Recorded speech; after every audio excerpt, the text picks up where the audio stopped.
যারা অলরেডি অস্ট্রেলিয়াতে আছে তাদেরকে অনশোর স্টুডেন্ট বলে। অনেক অনশোর স্টুডেন্টের দেখা যাচ্ছে যে মার্চের মাঝামাঝিতে অর্থাৎ 15 থেকে 20 তারিখের মধ্যে ভিসা শেষ হচ্ছে। সো এইসব স্টুডেন্ট দেখতেছে যে তাদের আসলে যে লাইনে লেখাপড়া করছে সেই লাইনে লেখাপড়ার পরে যেই জব বা অকুপেশন দিয়ে পেয়ার অ্যাপ্লিকেশন রেডি করতে হবে তারা সেটা অ্যাকচুয়ালি ম্যানেজ করতে পারতেছে না। তার জন্য তারা ট্রেড কোর্সের দিকে খুবই বেশি ইন্টারেস্টেড।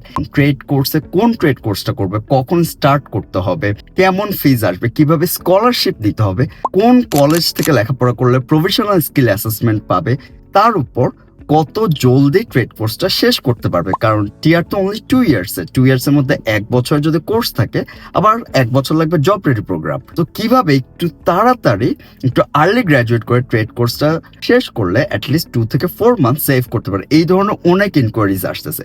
সো আমি একটা গাইড প্রিপেয়ার করছি, যে গাইড থেকে আপনি খুব ইজিলি বুঝে যাবেন যে আপনার কোন ট্রেডটা করতে হবে, ট্রেড কোর্সগুলোর ফিস কেমন হবে, কিভাবে আপনি স্কলারশিপ নিতে পারবেন, কিভাবে আপনি আর্লি গ্র্যাজুয়েট করলে কত দিনের মধ্যে করতে পারবেন, এই সব কিছু ডিটেলস আমি এই গাইডে দিয়ে দিচ্ছি। এই গাইডটা পাওয়ার জন্য আপনাকে কমেন্ট করতে হবে ট্রেড।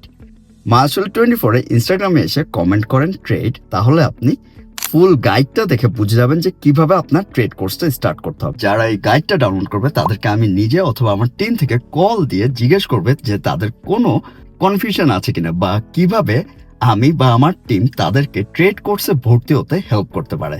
জলদি গাইডটা ডাউনলোড করে ফেলেন এবং আপনার যদি কোনো ইনকোয়ারিজ থাকে তাহলে ইদার আমার কল বা আমার টিমের কল বা আমার ইমেলের জন্য ওয়েট করেন। এটা হচ্ছে ফার্স্ট আপডেট। সেকেন্ড আপডেট হচ্ছে অনেক স্টুডেন্ট বাংলাদেশ থেকে অস্ট্রেলিয়ার ভিসা লঞ্চ করছে, বাট এখনো ভিসা কোনো আউটকাম পায়নি। বাট হয়তো ওদের সেমিস্টার স্টার্ট হয়ে গেছে, ওরিয়েন্টেশন শেষ, and they are very worried. Tension করার কিছু নেই। যদি আপনার ফাইলটা জেনুইন ফাইল হয়ে থাকে, একদম মনে করেন যে আপনার ডকুমেন্টস জেনুইন, তাহলে আপনার ভিসা আসবে, টেনশন করার কোনো দরকার নেই।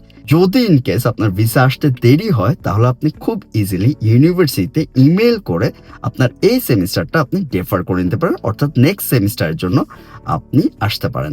কিন্তু আপনার ভিসা সেম থাকবে, ভিসা অ্যাপ্লিকেশনটা সেম থাকবে, জাস্ট আপনি সেমিস্টারটা স্টার্ট করবেন নেক্সট সেমিস্টারে। এটা আপনি ইউনিভার্সিটি ইমেল করলে আর আপনার কোনো প্রবলেম হবে না।